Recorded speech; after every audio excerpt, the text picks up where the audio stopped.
an SUV. Humans ride around in it.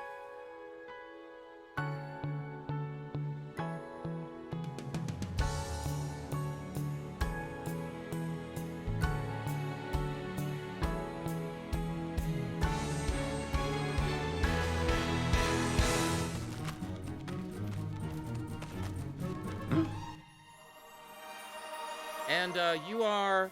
Oh, where are my manners? I'm RJ. RJ the Raccoon, voiced by Bruce Willis. We call him our raconteur raccoon. A guy who's used to living life on his own and has never really experienced anything like the home and family that Vern's group of animals have. And as it turns out, RJ actually has a little secret that he actually owes some food to a bear that he ripped off. And he's using these animals to get the food back for him.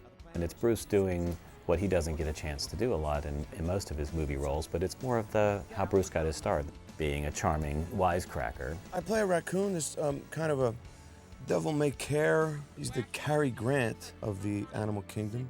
So, do you think they have enough? Well, they don't. Because you know what? For humans, enough is never enough. And what do they do with the stuff they don't eat? They put it in gleaming silver cans. Just for us. I think he's a metaphor for trying to take a shortcut in life. He's looking for the easiest, fastest way to get what he wants. We actually compare him a lot to Harold Hill in The Music Man. A sort of a sly con man who comes in, sings a great song, but doesn't quite warn them of the perils and dangers that he's leading them into. Oh, that's cold, that's cold.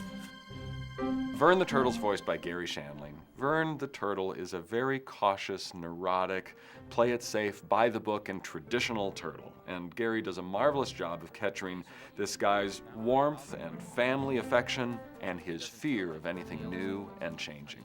Food out the wazoo! I really don't know what a wazoo is, but whatever food comes out of it, we're not interested in eating. Thank you, and goodbye. Vern plays it very safe, very cautious. He has that hard shell, and if things get a little hairy, he can hide in his shell, and that's pretty much Vern. I mean, I didn't think I was at all like Vern until I saw the first cut of this movie, and then I thought, well, we sound alike.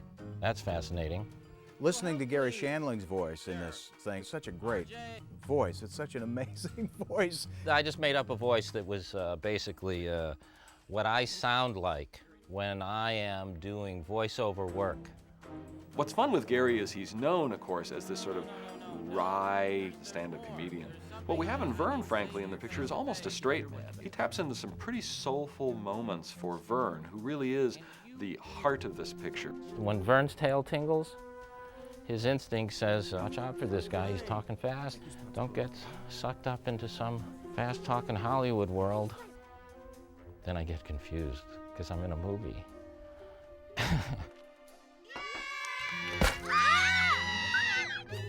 What do you think of when you think of a skunk? You think of an animal that stinks. If this is the luggage that you carry around all your life, it's bound to shape your personality a little bit. And the way you might combat this is you cut people down to size before they get a chance to say something to you. Who does that any better than Wanda Sykes? Why does everyone think I need a man, huh? I look like a nest and smell like a swamp. So when you find a fellow who's decent, good with kids, and has no sense of smell, call me. Stella's great. Stella gets it. She's like, these are the cards that I've been dealt. I'm a skunk. And I'm not gonna try to deny it. I'm just gonna live with it. I'm a skunk. She has an amazing vocal quality, so there's great music to her voice, and her attitude has almost become iconic. Oh, jeepers, here we go. Okay, that's it. I am sick and tired of everybody taking one look at me and running the other way because they think I'm filthy. Well, I got news for you. I didn't get all prepped and preened to have some overfed Papa's puffball tell me he's too good for me. I got makeup on my butt, dude, and you don't even want to know about the cork.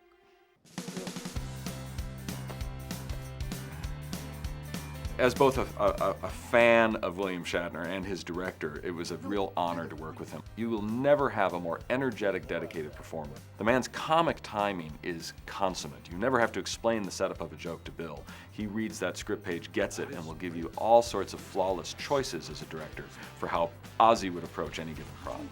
The studio is your chance to play. You get a chance to be spontaneous, to work with actors to see sort of what bubbles up while you're exploring a scene. And most of these guys are incredibly gifted at improvisation. Can you try one that's a little bit of the Shakespearean sort of, that is a glorious sight, or... There he goes.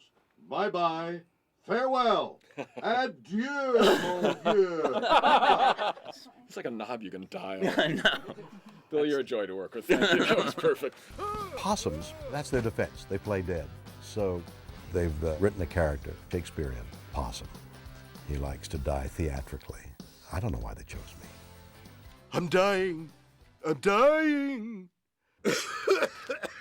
Goodbye, cruel world. Oh, oh. Due to the genetics, Heather is also Possum. She wanted to be a wolf, but I'm sorry. What doesn't come naturally, though, is dying. I have to teach her to die.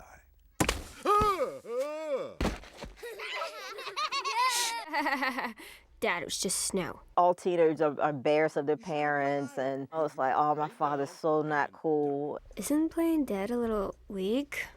I play the role of Heather, who is a possum. She's a teenager. She gets embarrassed by her dad a lot. She has a little bit of attitude. We like worked our tails off, you know? Like a lot. And the food we gathered was totally, you know, and you're all whatever. This is her first acting role, and she was telling us, guys, I've never done this before, and you really have to help me be successful. And let me tell you something, by the end of that first session, Avril didn't need any advice from us. She was going, let me give you this reading, let me give you this. She gave us a ton of great performances for the voice of our Heather character, and I think emerged and discovered what she can do as an actress while doing a voice for this picture.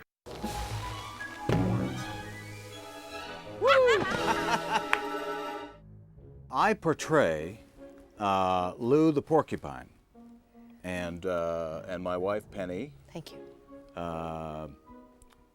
Is my wife Penny, I guess. It's played by me. It's played by Catherine, that's right. That's what I meant to say. From the moment you meet the characters of Penny and Lou, you're tapped into a richness that Eugene and Catherine bring merely because they've performed together. They know each other's rhythms and they know each other's comic timing as performers. It really helps give this set of parents a richness and a soulfulness. It was an absolute pleasure to work with them, mostly because you work with people like that and they make our job easier. They take every piece of material that you give them and plus it. Good morning, everyone. Just a super-duper morning, eh? Ah, jeepers. Whoa, not looking so good around the eyes there, huh? Bucky and Gwillo were up every 3 or 4 weeks, and Spike kept poking me. The dynamic between the mother and father is just very sweet, very typical family, you know. Love that, super duper. We grew up in Toronto, Canada, and how we got American television was through the border station. So we got a lot of the local programming through Buffalo. And Cheektowaga, Tonawanda, and they kind of talk like that. You know what? How about I take the day shift? Oh, Lou, that'd be just super. We say super through the movie quite a bit. There was an actual supermarket, probably still there, called Super Duper. And the tagline for that commercial that ran all the time was, love that super duper. Moon's full, RJ. See you in the morning. Vincent the Bear is voiced by Nick Nolte, and he's really our primary villain in the piece, the character that turns to RJ and threatens his life if he doesn't get back all of the food RJ stole from him. When we approached Nick Nolte to voice the bear, he was actually sort of surprised. In his gravelly voice, he said, "Now, why would you want me to voice a bear?" You know, as I got older and my voice got more husky like this, I was waiting for a bear role to come around. They heard me talk like this, and so I decided, boy, that sounds like a bear. He really brings a level of acting to the piece. It's actually, to be honest, fun to watch, and I think it's been a real challenge for the animators to kind of bring what Nick actually brings to the voice, actually to the physicality of the character. He is a man who really understands text. It's amazing. Nick really wraps his brain around a character, and he touches things in Vincent that are pretty soulful for us, and takes him from a mere sort of simple villain to a rather complicated character. I worked hard to make that guy so likable. A character who espouses a philosophy of selfishness that has kept him alive for a long time, and he tells RJ that that's the right philosophy for him to have, in spite of what he's learning from this group of animals. That is the most vicious, deceitful thing I've ever seen. Classical, RJ. You take the food, and they take the fall. Halt! Intruders! Intruders! Get out, all of you! The Persian cat is a British stand-up comic named Omid Jalili. Tiger, the Persian cat, is a domesticated animal, and it's very shocked to see all these wild animals. It's basically the tension between a domesticated animal and wild animals. Stop! No one has ever spoken to me like that. It is bold. I like it. No, I can talk. I'm just driving. Hi, this is Gladys Sharp, your president of the Homeowners Association. Right. Gladys Sharp is my character's name, and she's a very career-driven woman, but her main reason for living is to maintain and run this wonderful housing development. Gladys is the president of the Homeowners Association, and she's the kind of person that walks around with a measuring stick who says, you know, your grass is supposed to be 2 inches and yours is more like 2.5. You see? This is exactly why I called the exterminator, to kill them before they get hurt like this. She wants to make sure that the neighborhood is pristine. So when she comes across these animals, she just sees them as vermin. She just calls them, it's just all rats and just vermin to her. Get out of here! Shoo! Get out of here! I just mopped this patio, filthy vermin! Now she calls perhaps an even greater foe into the mix. I believe someone phoned about an animal problem. Solution is standing before you. Dwayne LaFontaine is here. This is a guy who takes pest control not just as a career, but as a passion. He's absolutely an arch professional, but given his line of work, he's kind of inhumane. He has all these gadgets, and he's lopping off heads and, you know, catching in traps, and it's like way over the top. Oh, that's the D Pelter Turbo. Prepare for a lot of stinging. Well, Dwayne can walk up onto a scene and just take one sniff and actually, you know the phylum, genus, and species of whatever animal has been there. That's how trained his nose is. What am I up against here? Possum, porcupine, skunk, squirrel, raccoon, amphibian. Reptile. No. Reptile. Easily the best improv man I have ever worked with in 3 pictures now in animation. Whatever you put in front of Thomas is merely the soil upon which to grow an incredible array of funny character moments. Our very first session with Thomas Hayden Church, we had a line out there where Gladys is looking at the possum and says, "I think he's dead." And Thomas Hayden Church just spit out of nowhere, "Oh really? Do you in fact have an associate's degree from Verm Tech?" Now, Hammy, go! Go! Where's the food? Is there any food left? I'm really hungry. Is there food left in there, huh? We ate all the food, Hammy, during the winter, so we gotta go get some more now. Oh, right! I buried some nuts in the woods and now I know where they are and I'm gonna go. Yeah, we can use that. Hammy is an idiot savant without the savant. He is a very well-intentioned, very well-meaning squirrel. He exists in a world all of his own. He's incredibly loyal to his friends, and he really has a soft spot and a very loving essence to him. He's everything I'm not. He's very sweet, he's very kind, he is very loving. Oh. It's gonna make me cry just thinking about him. Steve was a very early choice for Hammy. We actually worked very closely off of the squirrel designs from T. Lewis's drawings in the strip. And once we started to play with how far Steve pushed the character in his voice, it was less about the design of the character and more about the character setup. In computer animation, we connect all of these controls to the character. We realized right away with the performance Steve was giving us, we needed more control.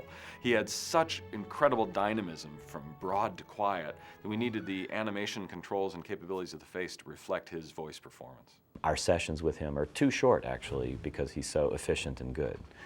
He's one of those people that you just say, "Can you do it again a little funnier?" And he does it again even funnier. Oh, morning! Is that it? That's it. I gotta go wee-wee.